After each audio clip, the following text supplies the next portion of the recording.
కొంతమంది ఐపీఎస్ అధికారులు ఇలా మా ఫోన్లు హ్యాక్ చేస్తా ఉన్నారు, మా ఇండ్ల ముందున్న సీసీ కెమెరాలు హ్యాక్ చేస్తా ఉన్నారు.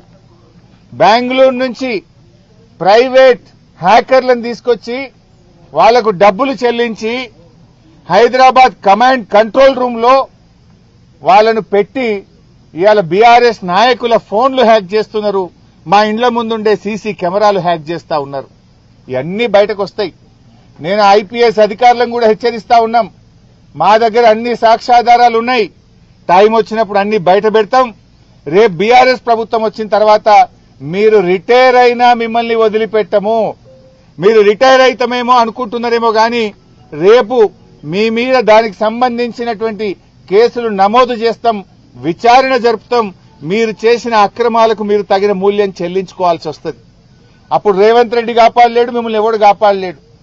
రిటైర్ అయితే సొంత డబ్బులతో అడ్వకేట్లను పెట్టుకోవాల్సి వస్తుంది. గుర్తుపెట్టుకోండి, చట్టానికి అనుగుణంగా నడుచుకోండి.